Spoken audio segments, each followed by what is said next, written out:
Hey everyone, I hope সবাই ভালো আছেন অ্যান্ড আমিও ভালো আছি। মাত্রই চিটাগাং এর বায়েজিদ লিংক রোডটা ক্রস করার পরে এখন উঠে যাব ঢাকা চিটাগাং হাইওয়েতে। তবে এই লিংক রোডটা ক্রস করার পরে যে ব্যাপারটা হয়, হ্যাঁ ওকে, হ্যাঁ হ্যাঁ হ্যাঁ ওকে, তো এই যে গ্যাপটা দিয়ে ওকে ওকে ওকে যেই ব্যাপারটা সবসময় করি, রং রোড ইউজ করা হয় মাঝে মধ্যেই, বাট আজকে আর রং রোড ইউজ করব না। এখানে ছোট্ট একটা গ্যাপ, এই গ্যাপটা দিয়েই বাইকটাকে পার করব। অ্যান্ড না, চাপ আছে গাড়ির। হাইওয়েতে আমরা সবসময় একটু সতর্ক থাকবো, তাহলে হয়তো সবাই সেফ থাকবো।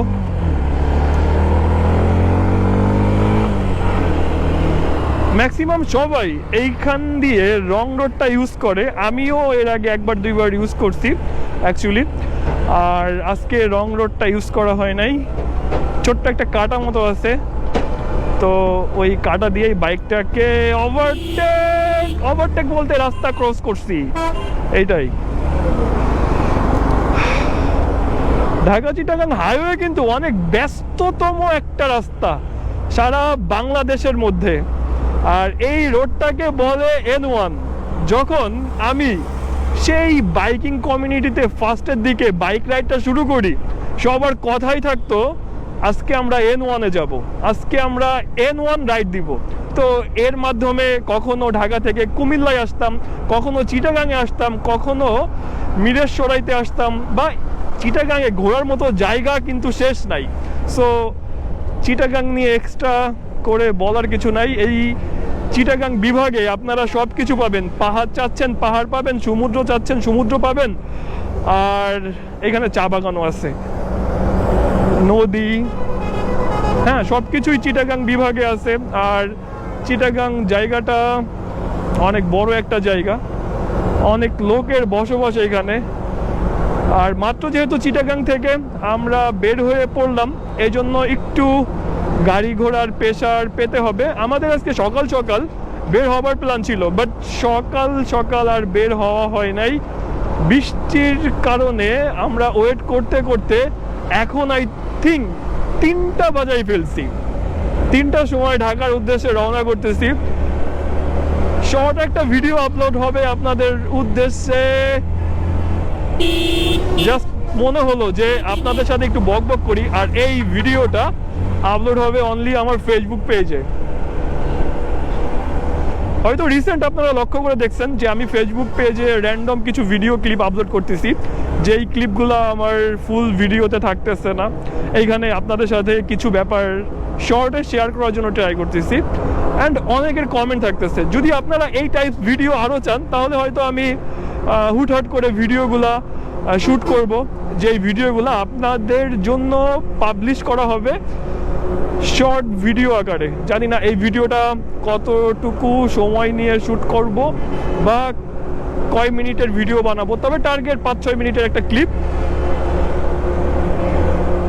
চিটাগাং থেকে অলরেডি বের হয়ে পড়ছি, গাড়ি ঘোড়ার প্রেশার আর একটু সামনে গেলেই কমতে থাকবে। তবে ঢাকা চিটাগাং হাইওয়েতে আপনারা সাবধানের সাথে বাইক রাইড করবেন, কারণ এই রোডটাতে হুট করে দেখবেন ট্রাকের চাপ, অনেকগুলা ট্রাক, আবার দেখবেন বাসগুলা খুব বাউলি দিতে দিতে ওভারটেক করতেছে, বা সাইডে যে ছোট যানবাহনগুলো আছে, এই যানবাহনগুলো না লক্ষ্য করার মতো কিন্তু সময় তাদের থাকে না।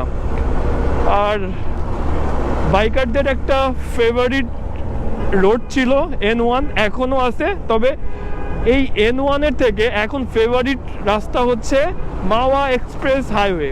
মাওয়া এক্সপ্রেস হাইওয়েতে গেলে অন্তত একটু রিল্যাক্সে থাকা যায়, কারণ ওই রোডটাতে গাড়ি ঘোড়ার প্রেশার একটু কম থাকে। আর সেফটির কিছু ব্যাপার আছে, যেমন এইখানে বাজারের কিন্তু অনেক লোকজনই রাস্তা পারাপার হচ্ছে, কেউ দৌড় দিচ্ছে, কারো গাড়ি হচ্ছে রোডের সাইডে থাকতেছে, যেই ব্যাপারটা মাওয়া এক্সপ্রেস ওয়েতে আমরা কখনো দেখি না। অ্যান্ড রাস্তা দিয়ে দৌড়াদৌড়ি করে কেউ কিন্তু রাস্তা ওভারটেক করে না। তো মাওয়াটা এই জন্য একটু এগিয়ে গেছে। ওকে, অ্যান্ড এখানে দেখা যাচ্ছে একটা বাসা চেঞ্জ হয়েছে, ওনারা ওনাদের আসবাবপত্র নিয়ে হয়তো এক জায়গা থেকে আরেক জায়গায় যাচ্ছে। ওকে,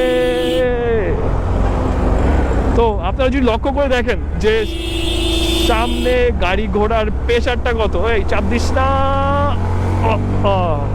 অল্পে বের হয়ে গেছি। তো এমন অনেক রিস্ক থাকে ঢাকা চিটাগাং হাইওয়েতে। সামনে যদি আপনারা লক্ষ্য করে দেখেন 4-5টা ট্রাক আর 2টা বাসকেও দেখা যাচ্ছে। আর এইখানে অবশ্যই আমাকে দেখতে হবে, বুঝতে হবে, তারপর ওভারটেক করতে হবে, অ্যান্ড ইন্ডিকেটরটা মাস্ট ইউজ করতে হবে। আর এই ভিডিওটার লাস্ট আপডেট হচ্ছে এইখান থেকে ঢাকার দূরত্ব 228 কিলোমিটার। বাট এই 228 কিলোমিটার যাওয়ার আগে অনেকগুলো কাহিনী থাকবে, অনেকগুলো ব্রেক থাকবে। আর এই ভিডিওটার ব্রেক বলতে এই ভিডিওটা এখানে শেষ হচ্ছে। সবার সাথে কথা হচ্ছে নেক্সট ভিডিওতে। ঢাকা চিটাগাং হাইওয়ের আপডেট দিলাম আপনাদেরকে কথা বলতে বলতে। টাটা, বাই বাই, আল্লাহ হাফেজ।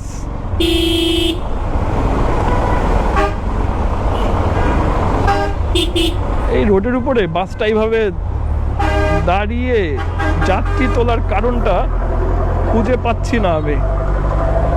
সেও দাঁড়াই পড়ছে, সাইডে কিন্তু জায়গা আছে।